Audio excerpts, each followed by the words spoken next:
tiempo tan hermoso que podemos vivir como iglesia, como el cuerpo de Cristo esta tarde. Hoy tengo el privilegio de poder compartir un poco más de lo que el Señor viene hablando a mi vida en estos últimos meses.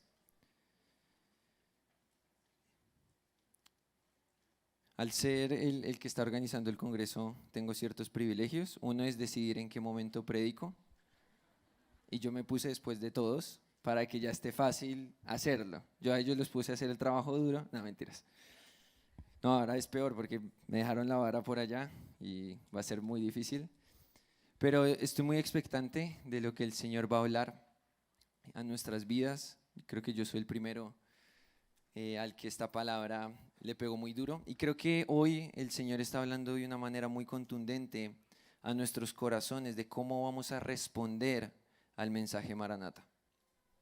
Creo que es fácil venir a un congreso, escuchar una adoración tremenda, escuchar gente que canta y toca muy bien y gritar como ayer Mariano nos decía: Maranata, ven Señor Jesús, estar apasionado aquí, llorar, entregarlo todo.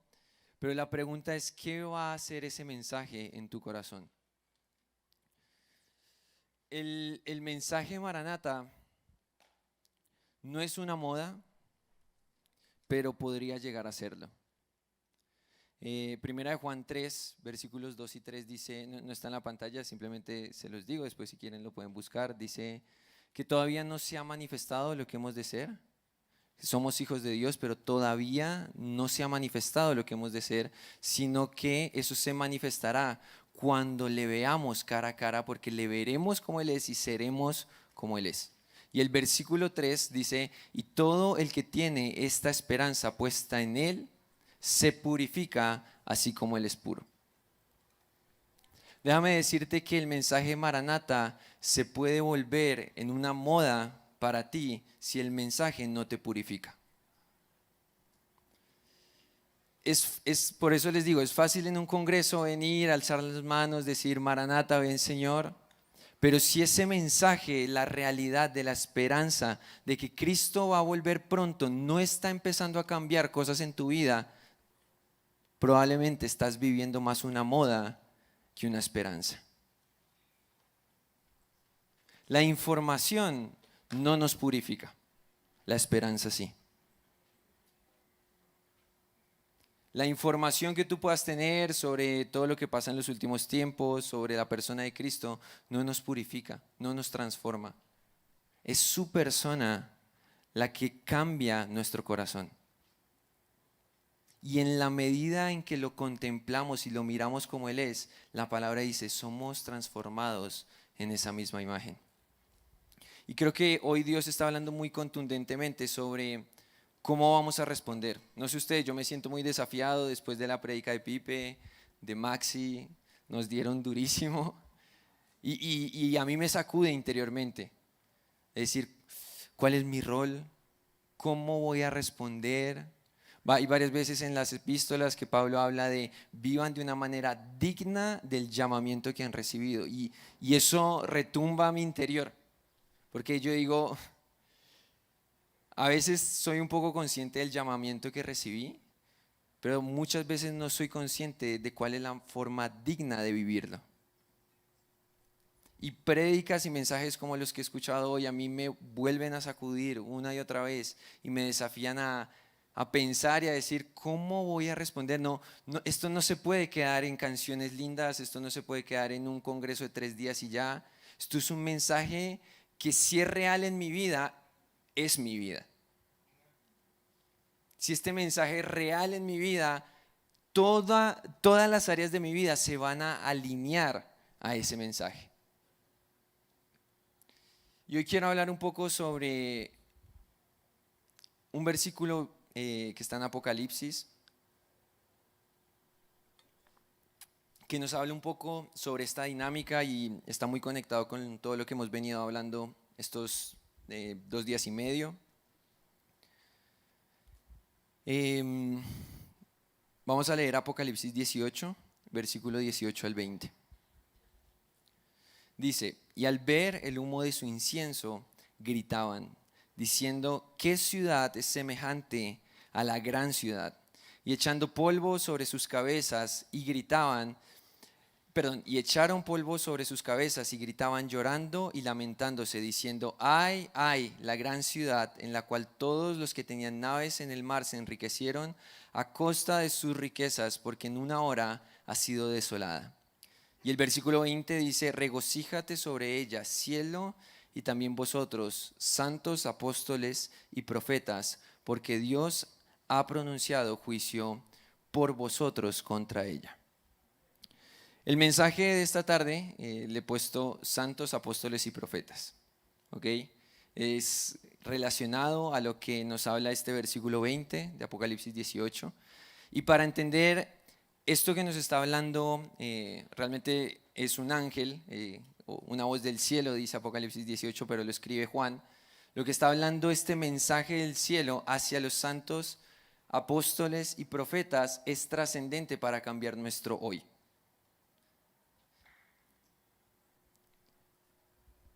Estas tres características que nos habla este versículo van a definir el rol y la identidad de la iglesia en los últimos tiempos.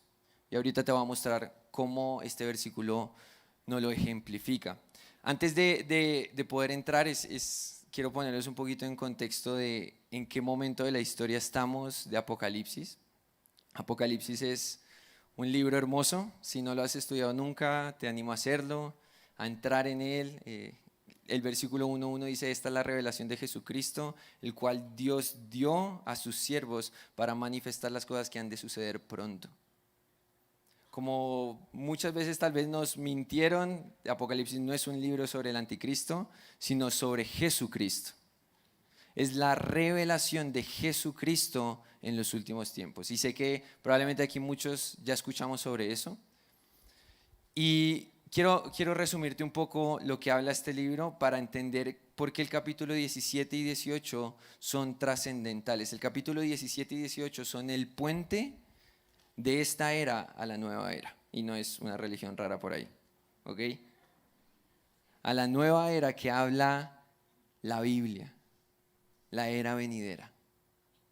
El reinado físico de Jesús en la tierra junto con todos sus santos. Y el puente entre lo que hoy vivimos, la realidad que venimos viviendo casi hace 6.000 años, el puente de esta realidad a la realidad del milenio, de cuando Cristo vuelva físicamente, ponga sus pies en el Monte de los Olivos, abra el valle de Josafat, entre a Jerusalén, a la explanada del templo y ponga su trono, y desde ahí, como dice Isaías, fluya su justicia hacia todas las naciones. Son estos dos capítulos. El capítulo 17 y el capítulo 18 son la transición de lo que vivimos hoy a ese momento. Para resumirte muy rápidamente, Apocalipsis arranca hablándonos de Jesús, en el capítulo 1, capítulo 2 y 3 nos habla de su iglesia, capítulo 4 es una revelación que Juan tiene sobre el trono de Dios, como lo que tuvo Isaías en el capítulo 6, Ezequiel en el capítulo 1, ven lo mismo. De hecho, se complementan de una manera increíble, pero el capítulo 4 de Apocalipsis es la descripción más detallada del trono de Dios que hay en toda la Biblia. Capítulo 5 tenemos esta hermosa escena de Jesús tomando el rollo, eso que hemos cantado muchas veces, está en la Biblia, está en Apocalipsis 5. Jesús es el único digno de tomar el rollo y abrir sus sellos, y empieza a partir del capítulo 6 un plan de Jesús, un plan que él empieza a desarrollar en la tierra y en el cielo, orquestado por él. Como Maxi nos hablaba ayer, Satanás no tiene permiso de hacer nada que Dios no le permita hacer. Y vamos a ver que aún la manifestación de cosas que tal vez nos dan miedo, como el anticristo, la marca de la bestia, la abominación desoladora, son cosas que hacen parte del plan de Dios, no de Satanás. Dios va a permitir eso porque Dios tiene un plan de restauración y redención para todo el universo. Y empieza capítulo 6, 7, no lo voy a detallar todos los capítulos. Si quieres saber todo versículo por versículo, en Basilea lo estudiamos. Durante todo un semestre nos tomamos el trabajo de estudiar versículo por versículo. Pero para resumirte, hay 21 acontecimientos importantes que nos marca prácticamente toda la cronología. 7 sellos, 7 trompetas, 7 copas. Todo esto sucede desde el capítulo 6 hasta el capítulo 16 de Apocalipsis. en medio muchas cosas que los ángeles nos van a hablar, nos van a dar mensajes claros como iglesia. Y en el capítulo 17, Juan empieza a tener una visión que un ángel le da. Ayer Maxi habló mucho de esto, ¿sí? Cuando habló de este mensaje, salgan de Babilonia, Juan empieza a ver cuál es el sistema que el anticristo va a levantar para seducir a las naciones. ¿Se acuerdan de todo lo que nos habló ayer? Ok, todo eso es el capítulo 17 y el capítulo 18 nos muestra cómo Dios en un día, y luego otro versículo que lo acabamos de leer en el versículo 19, en una sola hora va a acabar con todo lo que a Satanás le tomó 6,000 años construir. Imagínense la frustración de Satanás. 6,000 años construyendo algo y a Dios le toma una hora destruírselo por completo. Y en esa destrucción, una vez es destruida, no sé si podemos volver al versículo, a lo que leímos, capítulo 18, versículo 18 al 20 de Apocalipsis. Ya ha sido destruida, de hecho, aquí empieza a decir, y al ver el humo de su incienso, gritaban diciendo, ¿qué ciudad es semejante a la gran ciudad? ¿De qué ciudad están hablando? Babilonia. Para ellos es la gran ciudad, Babilonia. Y ellos se preguntan, ¿qué ciudad se compara a esta?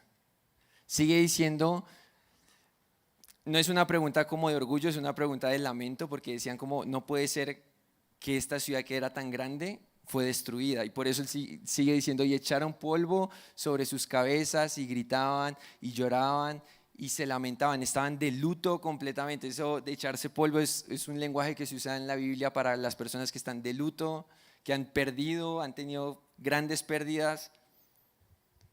Y estas personas que estaban asociados con esta ciudad, dice la Biblia que empezaron a lamentarse, gritaban. No sé si usted ha estado cerca, tal vez incluso ustedes mismos lo han vivido en algún momento o han estado cerca a alguien que haya perdido algo muy valioso, puede ser una persona, y los han visto gritar del dolor.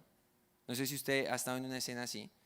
A mí, no mucho, pero he estado con algunas personas que han estado en casos así. Duele mucho. Y la Biblia nos dice que va a haber toda una gran multitud de personas gritando y lamentándose porque Babilonia ha caído. Sigue diciendo, ay, la gran ciudad en la cual todos los que tenían naves en el mar se enriquecieron a costa de sus riquezas, porque en una hora, este es el versículo que les decía, en una hora ha sido asolada. Lo que Satanás lleva tratando de construir durante tantos miles de años, en una hora Dios lo acaba y lo destruye.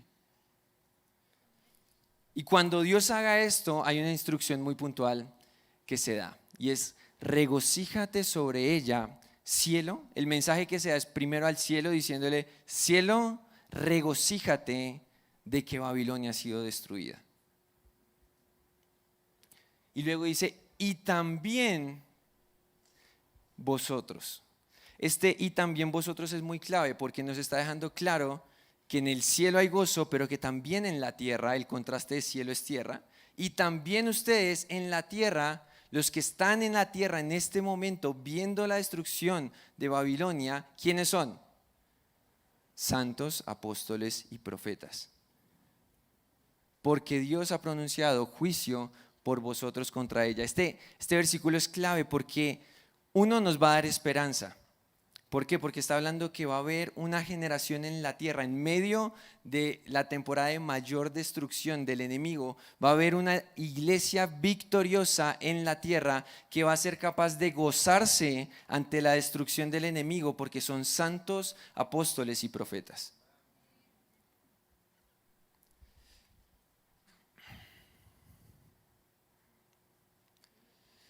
El capítulo 19 arranca diciendo gócense porque han llegado a las bodas del Cordero. Nos habla de las bodas del Cordero, nos dice vi al fiel y verdadero montado en un caballo blanco volviendo. O sea, el capítulo 19 es toda la procesión del regreso de Cristo. Capítulo 20 dice, después de que Él volvió y en toda su procesión, Él va a establecer un trono en Jerusalén durante 1000 años. Y en el capítulo 20 va a repetir 6 veces 1000 años. 1000 años, hablándonos del término que conocemos como el milenio. La temporada de 1000 años en el que Jesús estará físicamente en la tierra, reinando con todos sus santos apóstoles y profetas y gobernando el mundo. Y capítulo 21 y 22, como lo hablábamos también desde el jueves, es el plan de Dios restaurado. Durante 1000 años, y ahorita en la siguiente charla Maxi nos va a hablar un poquito más de eso, pero durante 1000 años Jesús va a estar en el trabajo de redimir y restaurar toda la tierra. ¿Para qué? Para que al final del milenio, dice 1 Corintios 15, Él mismo, Jesús, habiendo sujetado todas las cosas, se va a sujetar voluntariamente al Padre diciendo, te hemos preparado un lugar, ven. Eso es algo loquísimo. Imagínense Jesús, esto nos sigue mostrando que el Jesús que vimos en la cruz, manso y humilde, sigue siendo un rey victorioso, pero manso y humilde. Es el rey de todo el universo, reinando durante 1000 años, restaurando todo, para que al final Él simplemente diga, ahora yo voluntariamente, una vez más, me sujeto a ti. Y ven a reinar, te preparamos un lugar. Y Apocalipsis 21 nos cuenta la escena, la nueva Jerusalén descendiendo del cielo.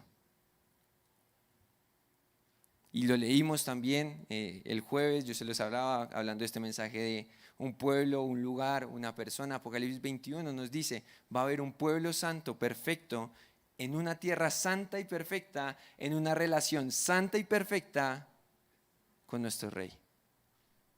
Y todo esto te lo hago como introducción para entender el contexto de este versículo y poder entrar ahora sí al versículo 20 y ver por qué es tan trascendente estos tres aspectos que habla el versículo 20 del capítulo 18, santos, apóstoles y profetas para nosotros hoy en día. Estas tres descripciones que se hace sobre la iglesia en los últimos tiempos nos hablan de dos realidades. Una identidad y un rol. Repita conmigo, una identidad y un rol.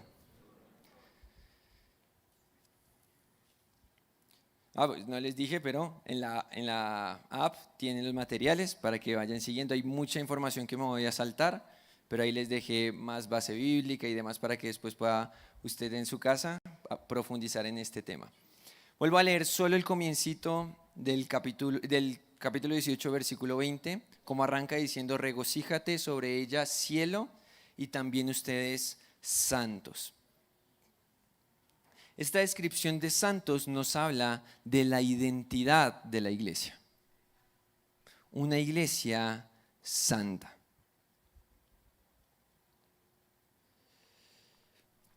No sé si a ustedes les parece curioso, pero a mí me parece muy interesante ver el contraste de los dos tipos de personas que nos describe estos versículos que acabamos de leer. Por un lado, unas personas gimiendo, gritando, lamentándose, y por otro lado, un grupo de personas llenas de gozo.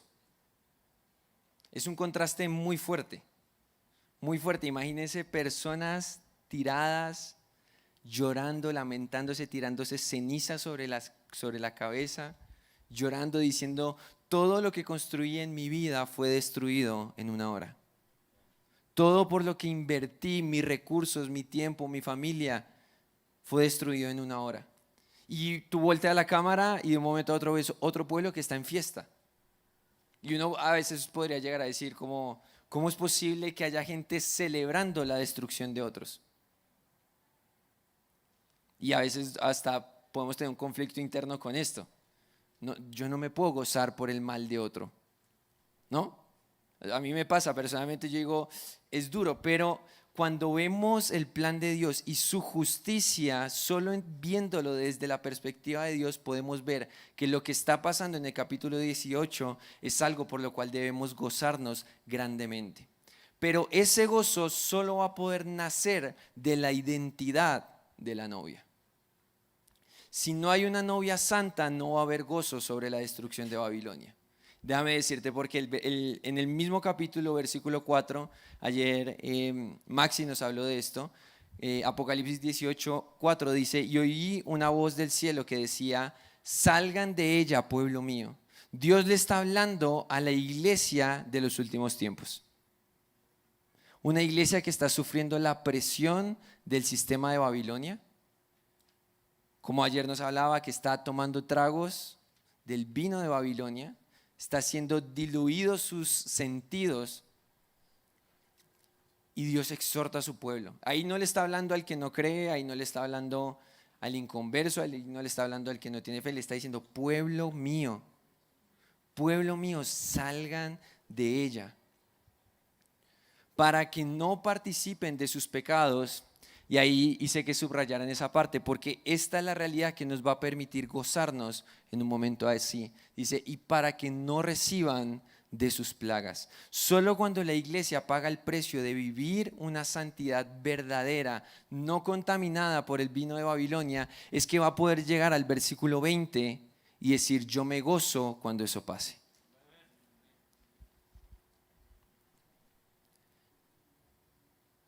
Una iglesia que ha respondido al llamado del Espíritu a salir de Babilonia, un llamado a la radicalidad y sobriedad, a salir de Babilonia y no tomar del vino de su copa, es una iglesia que vive en victoria en medio de un tiempo de juicio. Además, es una iglesia que puede gozarse de la destrucción de Babilonia, ya que no tiene nada que ver con ella. La única manera de que la iglesia pueda estar gozosa en un momento así es porque no tiene nada que ver con Babilonia. Y esto implica un precio muy alto. Hoy no me quiero detener mucho en el tema, creo que todos son conscientes aquí que si vamos a hablar de la santidad tocaría hacer un curso completo, tomar muchas horas y ver muchísimos versículos. No quiero detenerme tanto en esto. Pero es difícil hablar de santidad en el contexto en el que estamos viviendo, ¿no?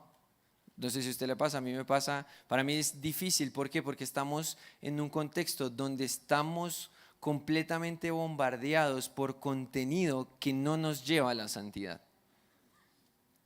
Completamente bombardeados. Tal vez hace un tiempo, algunos años, tú tenías que ir a buscar lo contaminado, hoy te salta en la cara. Donde sea, abres un computador, un celular, el televisor lo prendes, lo que sea, que sales a la calle, vas caminando, entras a un centro comercial, ves una pancarta, todo, Babilonia te está bombardeando, es muy agresivo. Por hablar de un ejemplo, el tema de la lujuria es fuertísimo hoy en día, es algo agresivo en contra de la iglesia. Ya no es un tema de que uno va y busca la lujuria, es que la lujuria te está atacando directamente y aun cuando no estás preguntando, cuando no estás pidiendo, no sé si les ha pasado, uno va y busca algo en Google y sale una imagen de cualquier cosa y uno es como, pues yo no estoy pidiendo ver eso. Y es durísimo porque la lujuria está atacando a los hijos de Dios de manera directa y muy conscientemente, y la única manera de vencer algo así es teniendo una actitud igual hacia ella, muy agresiva y muy en contra de cualquier trago que nos quiera ofrecer. Y tampoco me quiero detener mucho en esto porque ayer Maxi ya hizo una predica espectacular sobre todo este tema. Solo quiero hablar de un tema puntual en cuanto a la santidad. Hebreos 12:14 dice, creo que todos lo hemos escuchado, sin santidad nadie verá la gloria de Dios. Este versículo es hermoso porque nos conecta lo que vemos y la santidad. Lo que vemos y la santidad. Nadie puede ver a Dios sin santidad. La santidad de nuestra parte es nuestro anhelo de quererlo ver a Él por encima de cualquier otro deseo que podamos tener. Somos santos porque el Espíritu Santo está en nosotros. Hay algo muy interesante en la Biblia, en todos los evangelios, Mateo, Marcos, Lucas y Juan, a todos los discípulos o a los seguidores de Jesús, a los que tenían fe en Jesús, nunca se les llama santos. Solo se les llama discípulos. En las epístolas a los que tienen fe en Jesús y a los que siguen a Cristo, nunca se les llama discípulos, se les llama solamente santos. Es algo muy interesante y en el libro de los Hechos es mitad y mitad. ¿Sabe por qué? Porque en el libro de los Hechos vemos la transición en el que seguidores se vuelven recipientes del Espíritu Santo. Y esto transforma la identidad de la iglesia en que ya no eres tú, ahora es Cristo que vive en ti. Y Él te ha hecho santo. La santidad solo fluye de su persona. Una vez escuchaba a Bob Sorge que decía, todo lo que en la Biblia se llama santo es porque está en relación con Cristo. La única fuente de santidad es Jesús. La única fuente de santidad es Jesús. Y todo lo que en la Biblia se llama santo, aún en el mismo tabernáculo y el templo, tenía un lugar santo y un lugar santísimo. O en hebreo se le dice, la traducción literal sería un lugar santo y un lugar santo santo. Y la Biblia en Isaías nos dice que Jesús es santo, santo, santo. ¿Y qué es lo que hace la diferencia entre el lugar santo y el lugar santo, santo? Que están más cerca del santo, santo, santo. La única fuente de santidad es Cristo. Y todo, aún lo que se usaba en el templo, en el tabernáculo, todos los utensilios que se les llamaban santos, eran santos porque se usaban para Cristo. No porque fueran santos de su esencia. De hecho, es muy interesante, hace unos años fuimos a Israel con misión y todo esto, y fuimos a una réplica de un tabernáculo de Moisés que administran unos judíos mesiánicos, y antes de entrar al tabernáculo, lo armaron así con todas las medidas y como Dios le ordenó a Moisés que se construyera. Estábamos afuera y la guía que nos iba a hacer el tour por el tabernáculo de Moisés, no habíamos entrado, estábamos en una carpa en medio del desierto, no se ve nada, no, pura arena y montañas. Nos hace voltear a mirar y hay un árbol y nos dice, miren ese árbol. Nos dice, ese es un árbol de acacia. Era horrible el árbol, sin flores, sin nada, horrible. Y ella nos dice, Dios le ordenó a Moisés que todos los utensilios del tabernáculo se construyeran con madera de acacia, pero recubierta de oro, porque Dios hace de lo vil y menospreciado sus instrumentos dentro de su tabernáculo. Y yo cuando escuché eso, algo interno se retumbó y me hace pensar en esto, en que nuestra santidad no fluye de nosotros. Si bien obviamente en la Biblia, y de hecho es muy explícito, se nos llama a comportarnos de acuerdo a nuestra identidad. Somos santos por lo que Él ya hizo y porque el Espíritu Santo está en nosotros, pero también somos llamados a responder a esa santidad y pagar el precio de vivir de una manera digna al llamamiento que hemos recibido. Por eso, santidad de nuestra parte es enfocar nuestra atención en Jesús. Santidad es enfocar nuestros deseos en Jesús. Santidad es enfocar nuestra mente en Jesús. Santidad es caminar como Jesús vivió. Juan nos dice que Él es el camino, la verdad y la vida. Él no solo es el camino a Dios, sino que Él es el camino. Si tú quieres caminar, tienes que caminar como Él caminó. Él es la vida, tienes que vivir como Él vivió. Tú has sido llamado para ser como Cristo, no para simplemente verlo y decirle te amo, pero yo tengo mi vida aparte. 2 Corintios 5:15 dice, Pablo resume todo el evangelio diciendo, y ahora los que vivimos ya no vivimos para nosotros, sino para aquel que murió y resucitó por nosotros. El evangelio no se trata de cómo Cristo viene y te salva a ti, sino se trata de Cristo y nosotros uniéndonos a Él.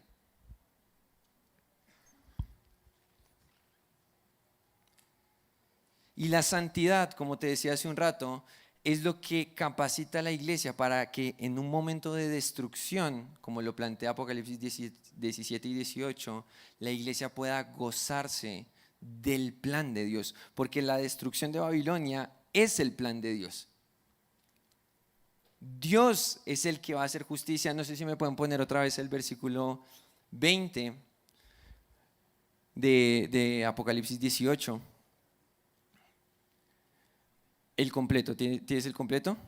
O el que va desde el 18, eso.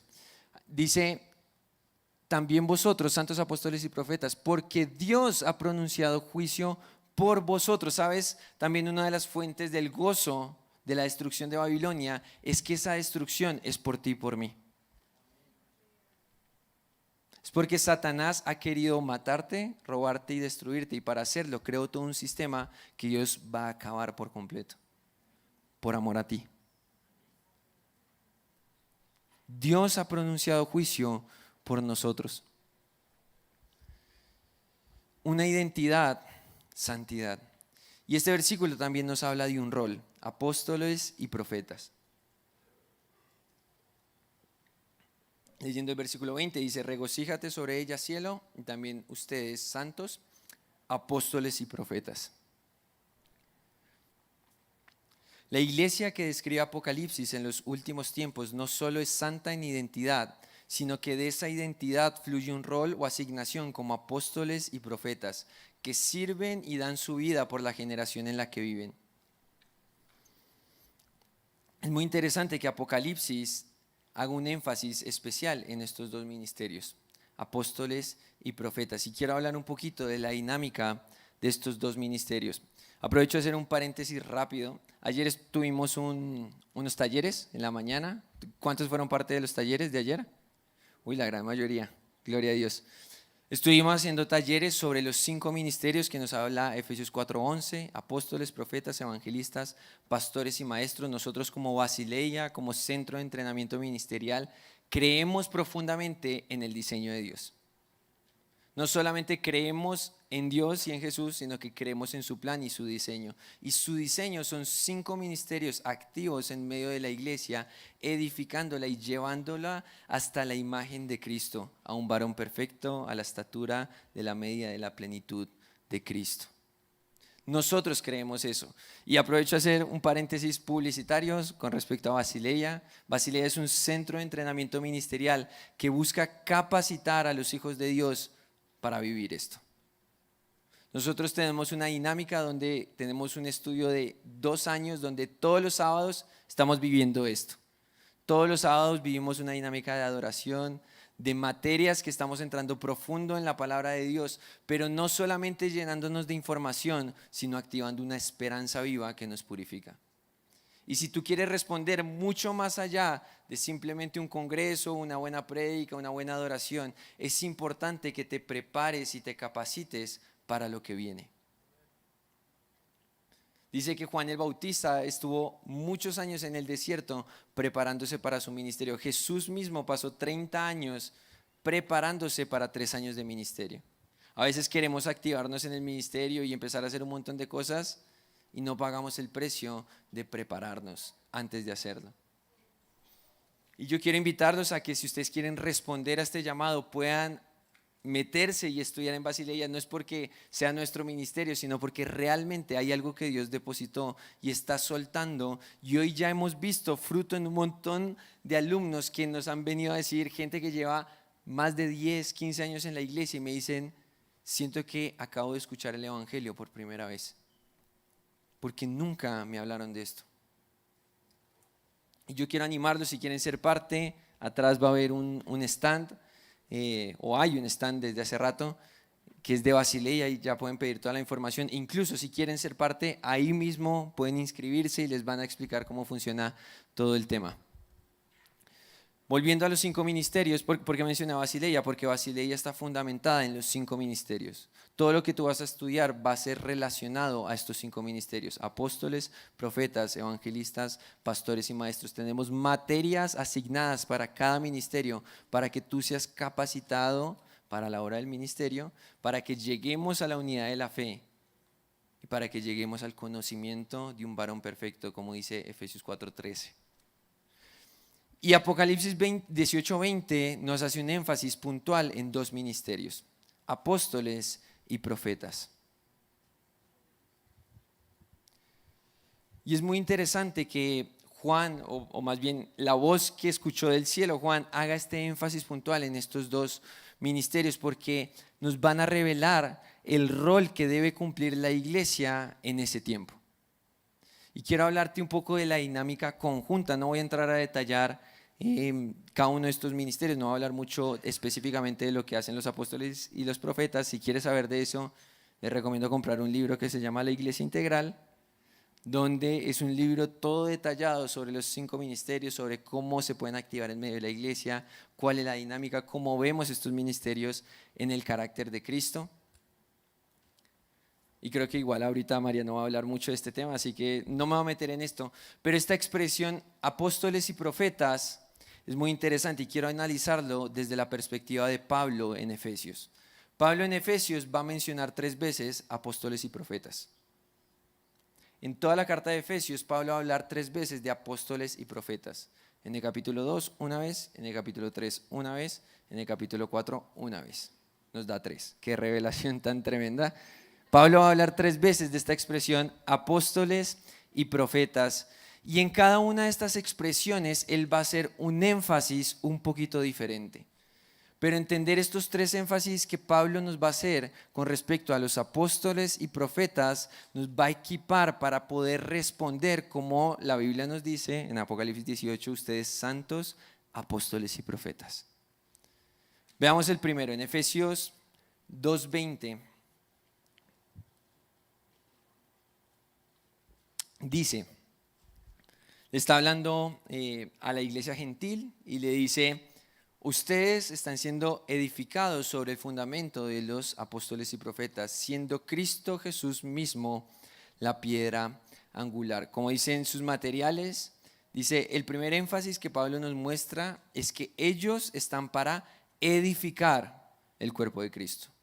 Los apóstoles y los profetas edifican el cuerpo de Cristo.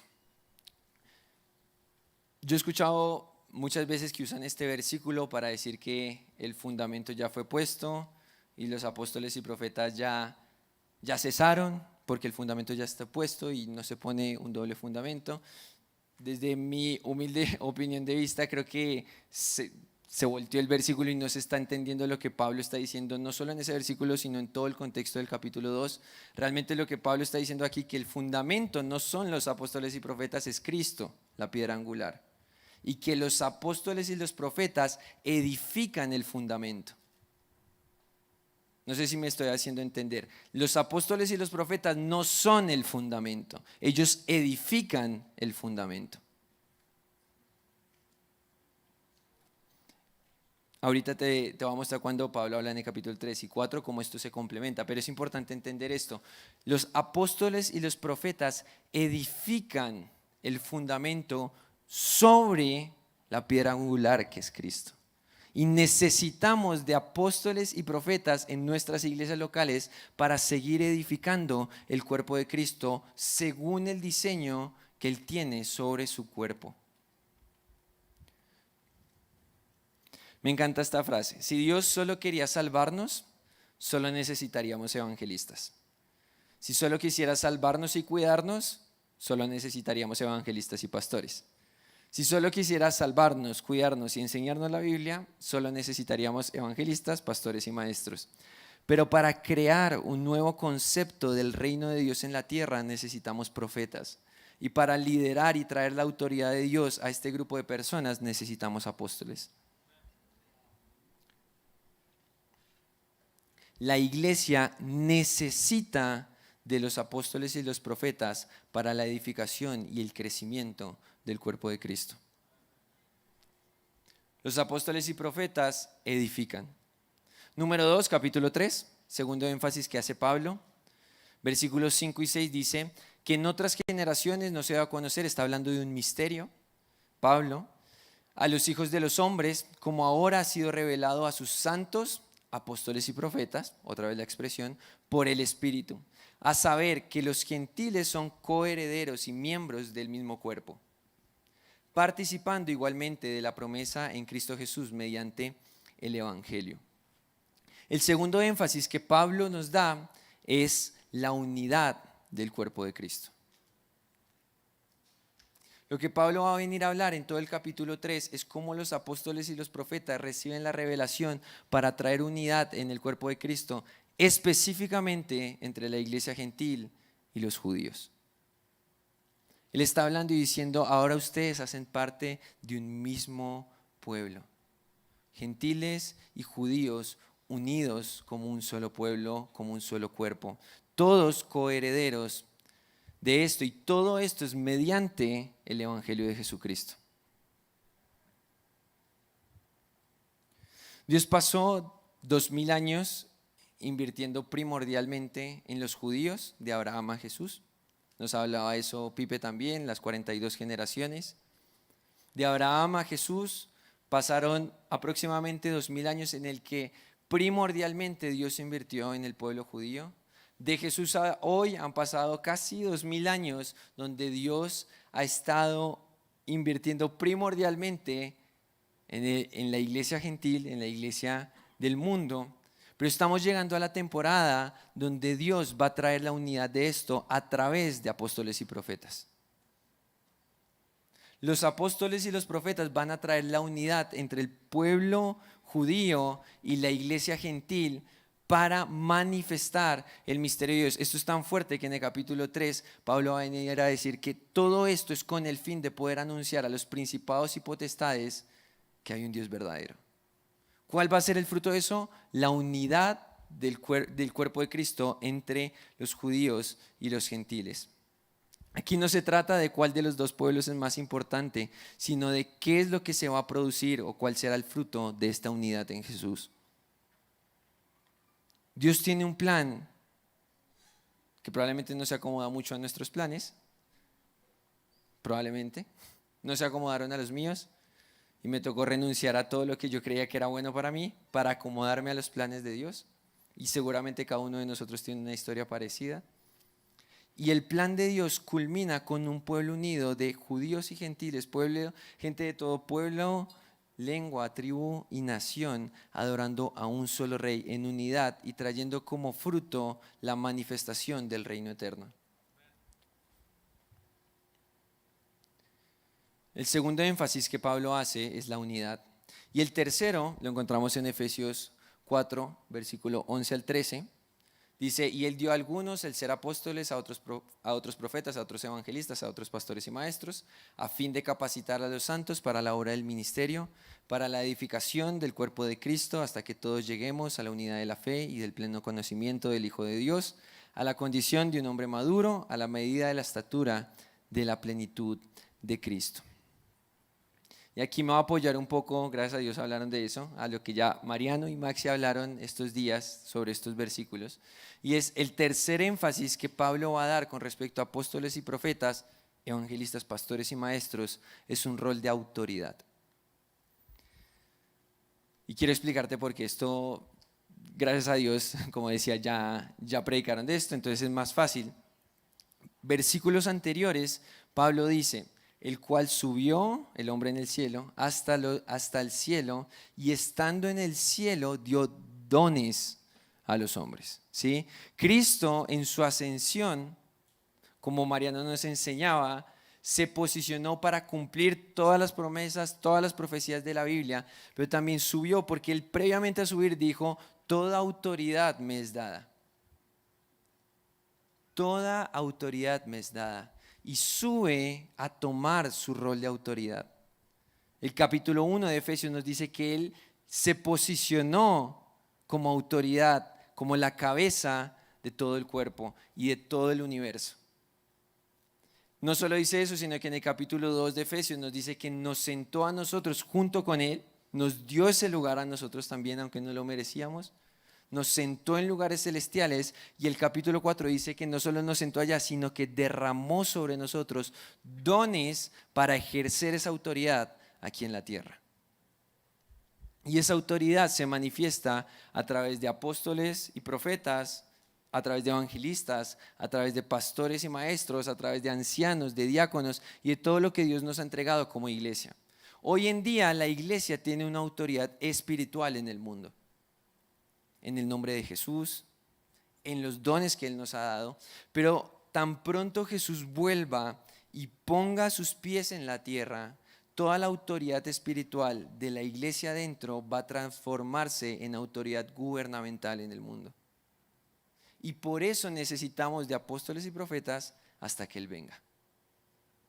Porque ellos nos van a enseñar a administrar la autoridad delegada de parte de Dios para manifestar el reino eterno en la tierra. Los tres énfasis que Pablo nos habla: edificar, unidad y autoridad. Yo lo resumí como los apóstoles y los profetas están para edificar el cuerpo de Cristo, traer unidad en el reino, específicamente entre judíos y gentiles, dar autoridad y preparar tercero, dar autoridad y preparar a la iglesia para gobernar en la tierra.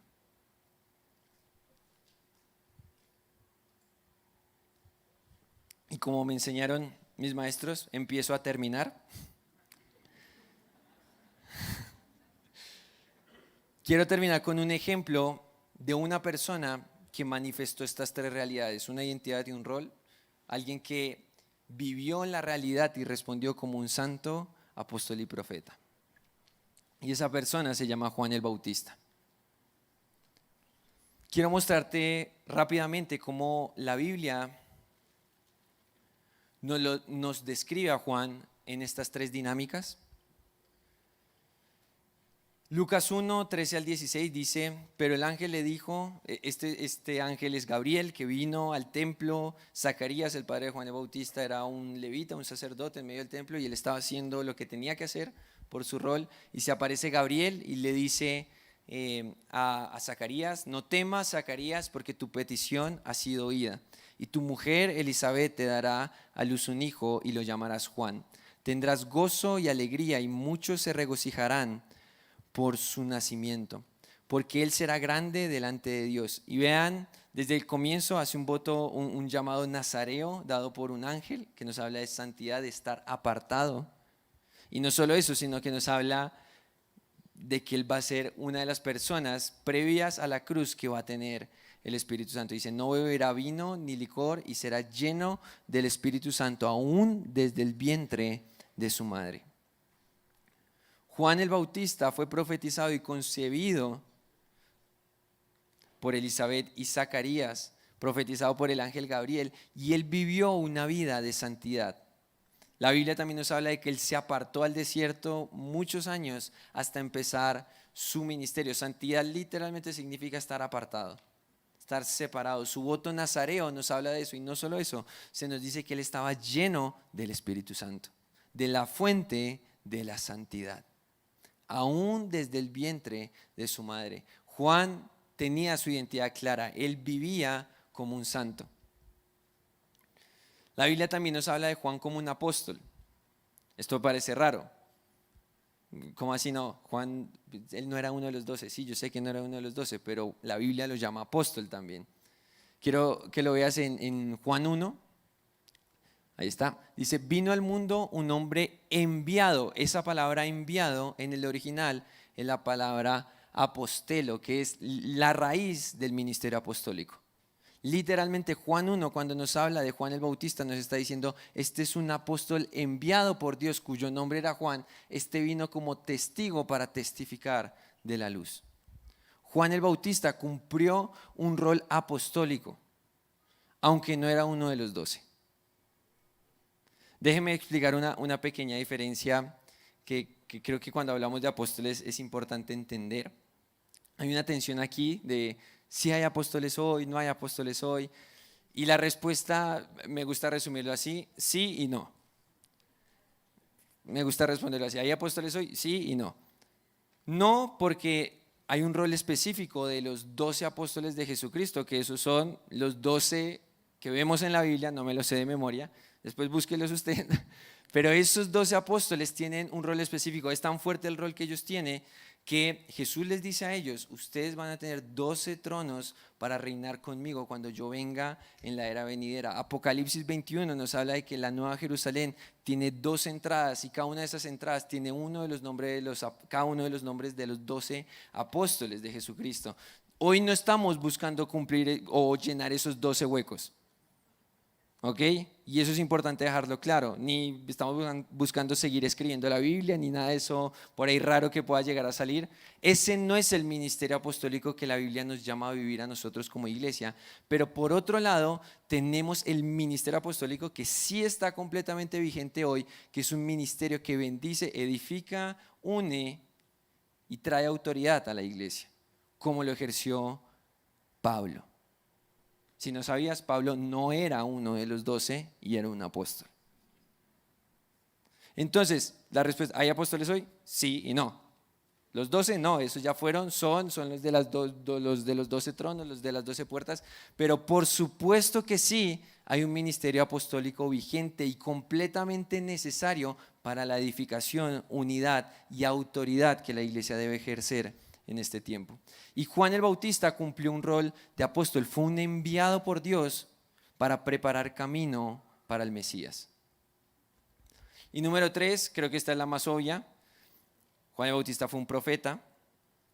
Dice Mateo 17. Voy a leer solo, no sé si tiene ahí el Mateo 17.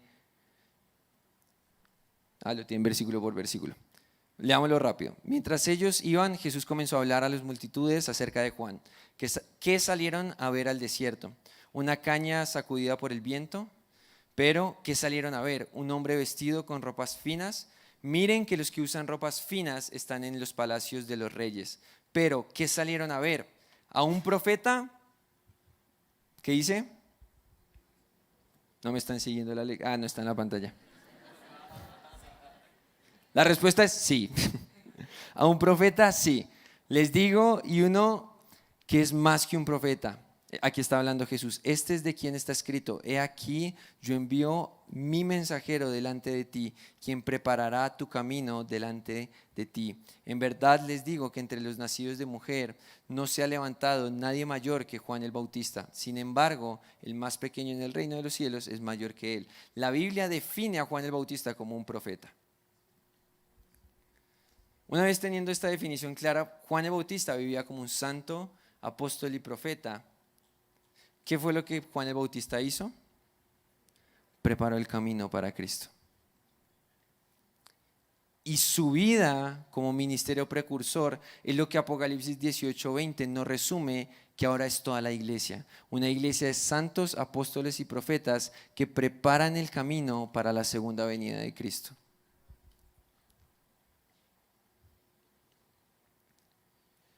Y ahora sí, con esto termino. No sé si está Josué por ahí.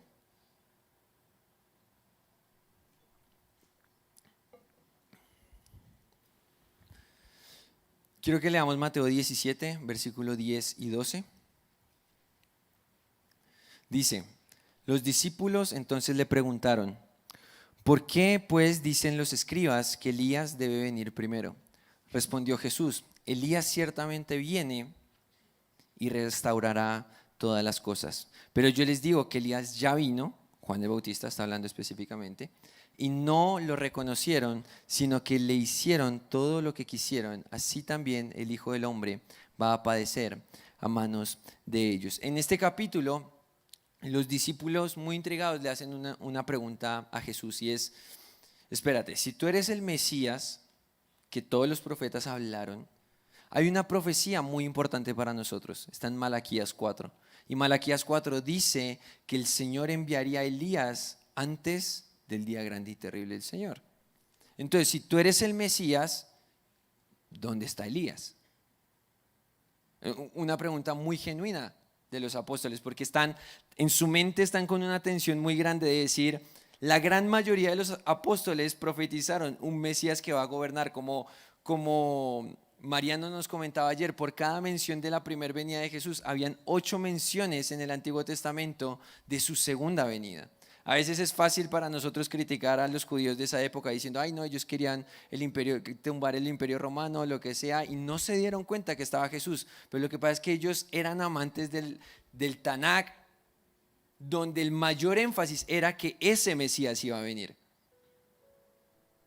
1 de cada 8.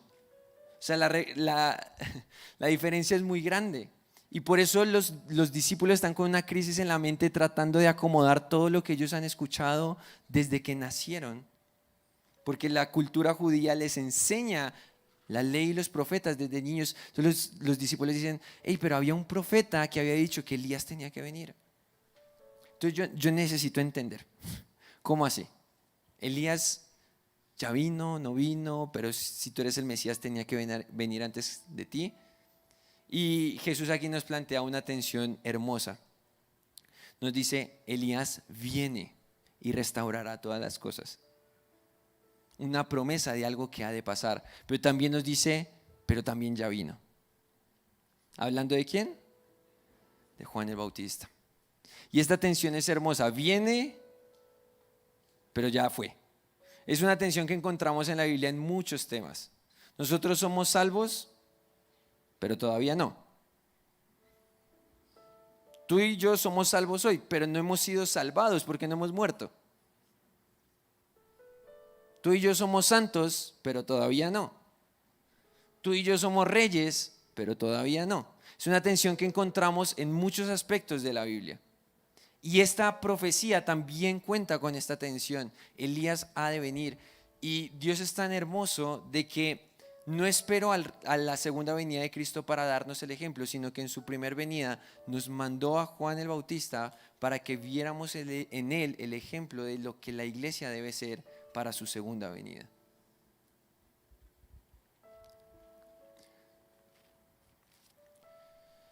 Y quiero mostrarte esta profecía de Malaquías.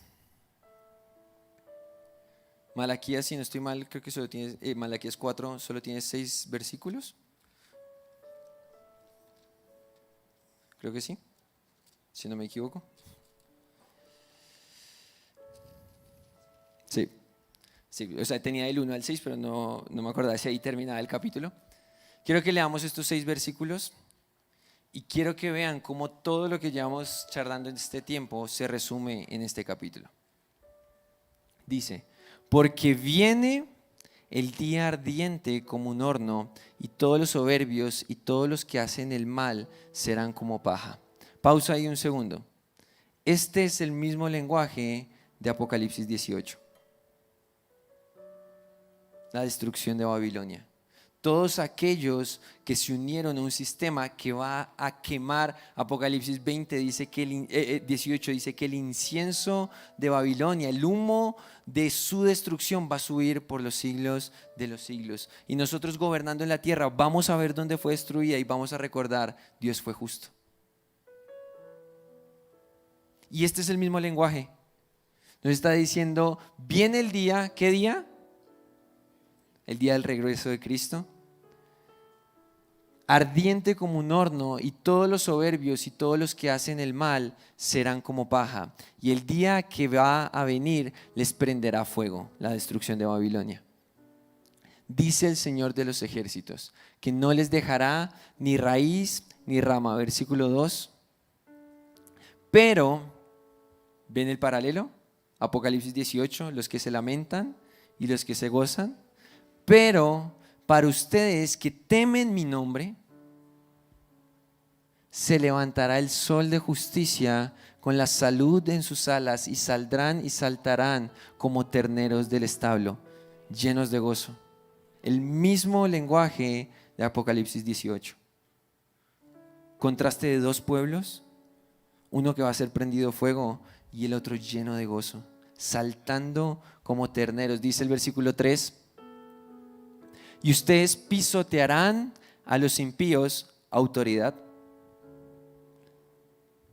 pues ellos serán ceniza bajo las plantas de sus pies el día que yo actúe. Esto después también Pablo lo cita diciendo: ustedes aplastarán al enemigo debajo de sus pies. Dice el Señor de los ejércitos: acuérdense de la ley de mi siervo Moisés, de los estatutos y de las ordenanzas que yo les di en Horeb para todo Israel. Aquí nos habla también de la edificación del cuerpo de Cristo. ¿Se acuerdan los 3 roles de los apóstoles y profetas? ¿Cuáles eran? Edificación, unidad y autoridad. Ya vimos que Malaquías nos habló de autoridad, nos está hablando de edificación. Sigue diciendo el versículo 5: yo les envío al profeta Elías antes de que venga el día del Señor, día grande y terrible. Él hará volver el corazón de los padres hacia los hijos y el corazón de los hijos hacia los padres, unidad. Y esto es muy fuerte porque la unidad específica que nos habla Efesios es sobre judíos y gentiles, y aquí habla de padres e hijos. Apóstoles y profetas ejerciendo un ministerio precursor, preparando el camino de Cristo. Y todo lo que hemos escuchado en estos 3 días, no sé a ti, pero a mí me desafía de cómo voy a responder a este llamado. Cristo viene pronto y Él está levantando una iglesia santa, apostólica y profética que ejerce un ministerio precursor construyendo camino para la venida de Cristo. Hay una cosa más que te quiero mencionar y lo conecto con mi primer prédica. La santidad nos habla de un pueblo, lo apostólico nos habla del alcance de un lugar y lo profético nos hace mirar a una persona. Este es el evangelio del reino, que nosotros respondemos como santos, apóstoles y profetas y preparamos el camino para el regreso de Cristo.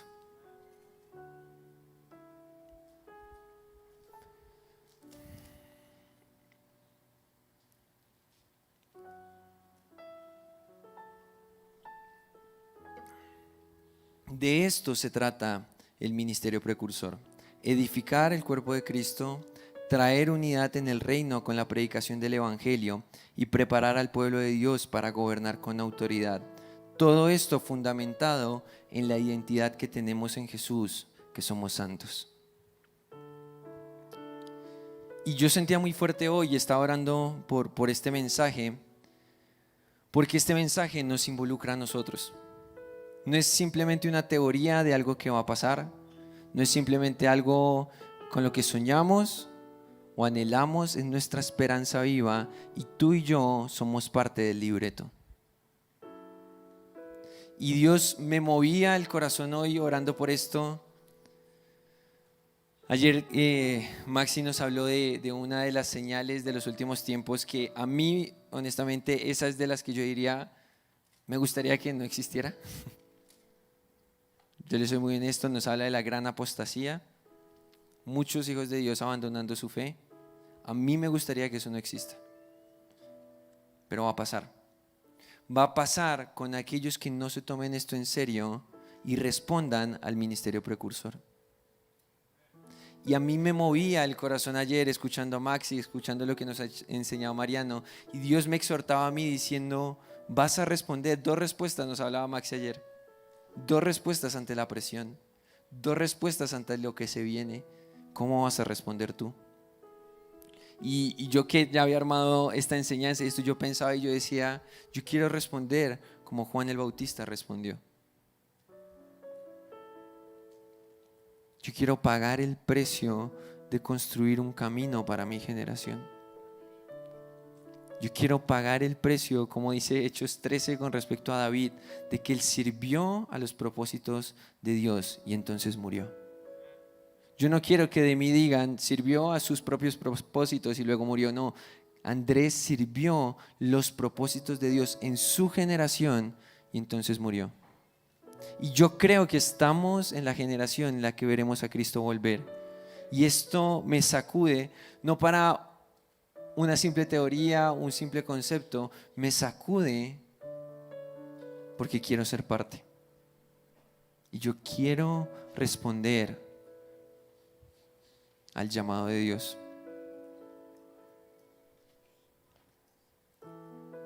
Quiero animarte que ahí en tu lugar cierres tus ojos.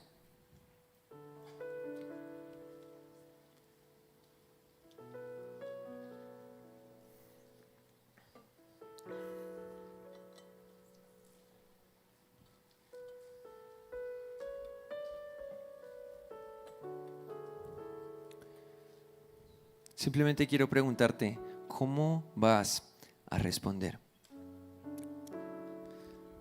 La Biblia ya habló de cómo se ve la iglesia antes de que Cristo venga. Apocalipsis 18:20 nos habla de los santos, apóstoles y profetas. Capítulo 19, vuelve Cristo. Esta es la iglesia, así se ve la iglesia antes de su regreso. Santa y ejerciendo su rol, ejerciendo su asignación, su llamado. Y vamos a entrar a un tiempo de Selah de 10 minutos. No vamos a ministrar, no les voy a pedir que pasen aquí adelante. Creo que en este momento es una decisión de corazón. mucho más de venir acá o que alguien ore por ti. Esto es algo completamente personal, como lo fue personal para Juan el Bautista. Fue tan personal que su cabeza terminó en una bandeja. Yo quiero preguntarte, ¿cómo vas a responder? Y con esta pregunta quiero dejarte para que medites y pienses estos 10 minutos y dejes que el Espíritu Santo, esto no se trata de quién está aquí o quién tiene un micrófono, si el Espíritu Santo hace su obra es suficiente. Por eso simplemente quiero dejarte ahí, escuchando su voz y dejando que limpie y te enfoque para que puedas responder a su llamado.